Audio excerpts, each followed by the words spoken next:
அனைவருக்கும் வணக்கம். கடகராசிக்காரர்களுக்கு வீடு தேடி வரும் நல்ல செய்தி என்று சொல்லக்கூடிய வகையில் எந்தெந்த நிகழ்வுகள் அமைந்துள்ளன கடகராசிக்காரர்களை பொறுத்தவரை இந்த வேளையில் பெருவாரியான கிரகநிலைகள் அமோகமான மாற்றத்தை ஏற்படுத்தி கொடுப்பதால் ஜனவரி 6ஆம் தேதியிலிருந்து 14ஆம் தேதி வரை எப்படி அமைகிறது, இந்த வாரத்தில் கிரகநிலைகளில் ஏற்படும் அதிரடியான மாறுதல் உறுதியாகவே புதிய வாய்ப்பையும் வெற்றி மீது வெற்றி வரும் நேரமாக மாற்றி கொடுக்கிறது. கடகராசிக்காரர்களுக்கு ராசியின் அதிபதியான சந்திரன் பல இடங்களை வெளிப்படுத்தினாலும் சிறப்பான முன்னேற்ற வாய்ப்புகளை உருவாக்குவதோடு அபரிவிதமான வளர்ச்சிக்கும் அடித்தளம் இடக்கூடிய நல்ல சந்தர்ப்பத்தை இந்த தருணத்தில் உருவாக்கி கொடுக்கிறார். சரியாக பயன்படுத்திக் கொள்ளுங்கள். உங்களுடைய வயது என்னவோ அதற்கு ஏற்றவாறு உங்களுடைய தேவைகள் எதுவாக இருந்தாலும் அது வீடு தேடி வரும் நல்ல செய்தியாக அமையக்கூடிய சந்தர்ப்பத்தை இந்த தருணத்தில் சந்திரன் உட்பட பல கிரகநிலைகள் உறுதியாகவே ஏற்படுத்தி கொடுக்கின்றன. ஏனென்றால் கல்வி சார்ந்த பணிகளில் மாணவர்களின் எதிர்பார்ப்பு பூர்த்தியாக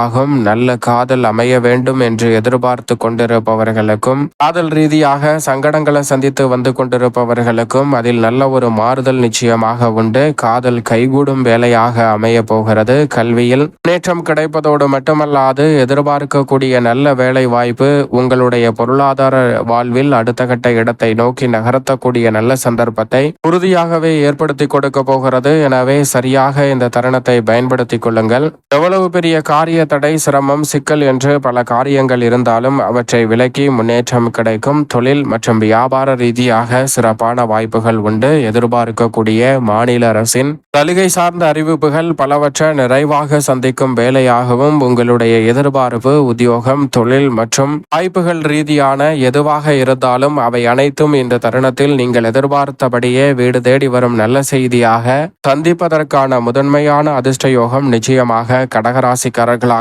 உங்களுக்கு வலுவாக கிடைக்கிறது. ராசியின் அதிபதியான சந்திரனும் இதையே உறுதிப்படுத்தி கொடுக்கிறார். அதோடு மட்டுமல்லாது இந்த வேளையில் மிக வலுவாக குணரோக சத்ருஸ்தானமாகிய 6ஆம் இடத்தில் வலம் வரக்கூடிய மங்களகாரகரான செவ்வாயும் 14ஆம் தேதி முதல் உச்சம் பெறுகிறார். 7இல் உச்சம் பெறுவதோடு ஜென்மராசியை வலுவாக பார்க்க போகிறார். எனவே எதிர்பார்ப்புகள் எதுவாக இருந்தாலும் அவை அனைத்தும் நிச்சயமாக கைகூடுவதற்கான முதன்மையான சந்தர்ப்பம் செவ்வாயின் அமைப்பால் உண்டு. செவ்வாய் 7ஆம் இடத்திற்கு வருவது சப்தமஸ்தானம், பலஸ்திரஸ்தானம் என்று சொல்லக்கூடிய 7ஆம் இடத்திற்கு வருவது பொற்காலம் என்று சொல்லக்கூடிய வகையில் பல யோக வாய்ப்புகள் நிறைவாக கிடைக்கும்.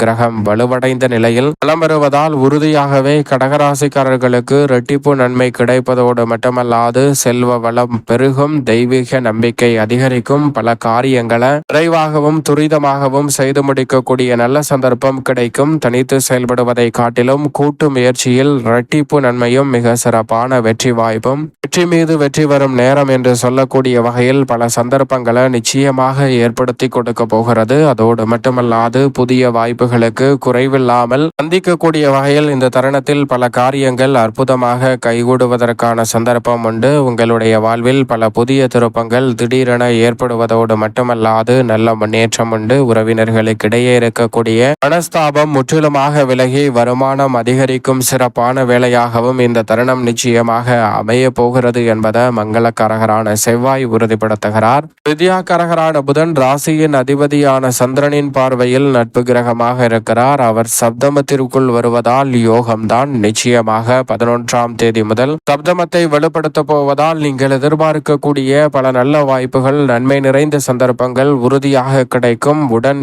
இருந்தவர்களின் நம்பிக்கை அதிகரிக்கக்கூடிய வகையில் உங்களுடைய செயல்பாடுகள் திருப்திகரமாக அமைய போகிறது. பல்வேறு வகையான தடைதாமதம், சிக்கல், சிரமம் என்று சொல்லக்கூடிய பல காரியங்களிலிருந்து நல்ல மாறுதலை நிச்சயமாக சந்திக்கக்கூடிய சந்தர்ப்பம் நிச்சயமாக வலுவாக கிடைக்கிறது. இந்த வாரத்தில் வித்யாகாரகரான புதனின் அமைப்பால் உறுதியாகவே கடகராசிக்காரர்களாகிய உங்களுடைய வாழ்வில் முன்னேற்றம் நிறைவாக கிடைக்கும். ஆச்சரியப்படுத்தக்கூடிய வகையில் சப்தமத்தில் வந்திருப்பதால் கல்யாண முயற்சிகள் விரைவாக கைகூடும் வேலையாக இந்த தருணத்தை மாற்றி கொடுக்க போகிறார். உஷ்ண கிரகமாக இருக்கக்கூடிய சூரியன் யோகஸ்தானத்தில் இந்த வாரம் முழுவதும் வளமிருக்கிறார். இந்த வாரத்திற்கு பிறகு 7ஆம் இடத்தில் அமர போகிறார். தை பிறந்தால் வள்ளி பிறக்கும் என்று சொல்லக்கூடிய வகையில் சிறப்பான வாய்ப்புகள் உங்களை தேடி வரப்போகிறது கடகராசிக்காரர்களுக்கு. அதற்கு முன்னதாக யோகஸ்தானத்தை வலுப்படுத்தக்கூடிய இந்த வேளையில் உடல்நல ஆரோக்கிய தொல்லைகள் உள்ளிட்ட பல சிரமங்கள் விலகி புத்துணர்ச்சியுடனும் சிறப்பாகவும் துடிப்புடனும் பல பணிகளை செய்து முடிக்க முடியும். எதை செய்தாலும் அலைச்சல் சிரமமின்றி அனைத்து காரியங்களையும் விரைவாகவும் துரிதமாகவும் செய்து முடிக்கக்கூடிய நல்ல சந்தர்ப்பம் சந்தர்ப்பம் கடகராசிக்காரர்கள் ஆகிய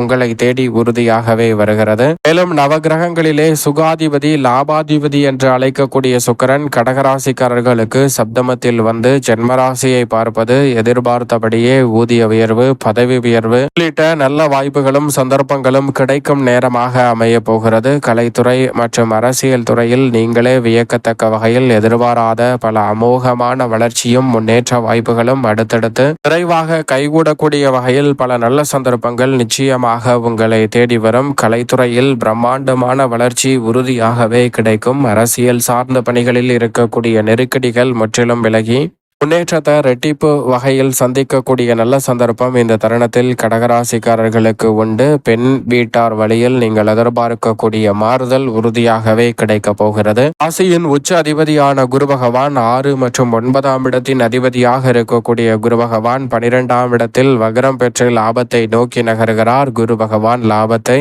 நோக்கி நகர்வதால் உறுதியாகவே தனலாபம் அதிகரிக்கும். நீங்கள் எதிர்பார்த்தபடியே பல நல்ல வாய்ப்புகளும் சந்தர்ப்பங்களும் இந்த தருணத்தில் சற்று தாராளமாக கிடைக்கும். இடம், நிலம், வீடு, வீட்டுமனை, வாகனம் வாங்கக்கூடிய முயற்சியில் வெற்றி கிடைக்கும். பத்திரப்பதிவில் இருந்த தடைகள் விலகி புதிய வாய்ப்பும் வெற்றி மீது வெற்றி வரும் நேரம் என்று சொல்லக்கூடிய வகையில் வீடு தேடி வரும் நல்ல செய்தியாக அசையும் அசையா சொத்துக்கள் ரீதியாக இருக்கக்கூடிய பிரச்சனை, நீதிமன்ற வழக்குகள் உள்ளிட்ட பல சிரமங்கள் இந்த தருணத்தில் விலகி அமோகமான நன்மையை உறுதியாகவே சந்திக்கும் அற்புதமான வேளையாக இந்த தருணம் அமைய போகிறது. உங்களுக்கு தொல்லை கொடுத்து வந்தவர்களின் நிலையில் உடனடியான மாற்றம் ஏற்படும். எனவே தொல்லைகள் பெரிய அளவில் விலகும் தருணமாக இந்த தருணம் அமைய போகிறது. வருமானம் திருப்திகரமாக அமைவதோடு மட்டுமல்லாது குருவின் பார்வையால் பல சிரமங்கள் முற்றிலுமாக விலகி கடகராசிக்காரர்களுக்கு நிச்சயம் இனிமை தரப்போகிறது. சனி பகவானும் 9ஐ வலுப்படுத்துவதால் பெரிய அளவிலான உத்தியோகம், தொழில் ரீதியான நெருக்கடிகள் விலகும். சின்ன சின்ன சிக்கல்களும் சிரமங்களும் விலகக்கூடிய வகையில் சனி பகவான் சிறப்பான சந்தர்ப்பத்தை ஏற்படுத்தி கொடுப்பதால் கடகராசிக்காரர்கள் பயன்படுத்திக் கொள்ளுங்கள். நல்ல வளர்ச்சியும் முன்னேற்றமும் உத்தியோகம், தொழில் ரீதியாக வலுவாக கிடைக்கும். நிழல் கிரகமான ராகு அஷ்டமத்திலும் கேது தனஸ்தானத்திலும் இருப்பது சற்று சாதகமற்ற அமைப்பு தான். ஆனால் சனியின் நட்பு கிரகங்களாக இருக்கக்கூடிய ராகு, கேது தனது சொந்த நட்சத்திரத்தில் ராகு பலம் பெற்றிருப்பதால் உறுதியாகவே இந்த தருணத்தில் பொது வாழ்வில் இருப்பவர்களுக்கு எதிர்பார்க்கக்கூடிய பெயர் கிடைப்பதற்கான சந்தர்ப்பம் உண்டு. அலைச்சல் அதிகரித்தாலும் ஆதாயம் நிறைவாக உங்களை தேடி வரும். மேலும் இந்த தருணத்தை சாதகமாக மாற்றிக்கொள்ள வேண்டும் என்றால் உறுதியாகவே கடகராசிக்காரர்கள் இந்த வேளையில் வாரத்தில் வியாழக்கிழமை விரதமிருந்து அருகாமையில் உள்ள வராகியம்மன் சன்னதி சென்று தீபம் ஏற்றி வழிபாடு செய்யுங்கள். உறுதியாகவே உங்களுடைய வாழ்வில் நிச்சயமாக வீடு தேடி வரும் நல்ல செய்தியாக பல நிகழ்வுகள் அமைவதோடு புதிய வாய்ப்பும் வெற்றி மீது வெற்றி வரும் நேரமாக கடகராசிக்காரர்களுக்கு பல நல்ல வாய்ப்புகளும் சந்தர்ப்பங்களும் தடைதாமதமின்றி சிக்கல் சிரமமின்றி உறுதியாகவே கைகூடும் என்பதில் துளியளவும் சந்தேகமே வேண்டாம்.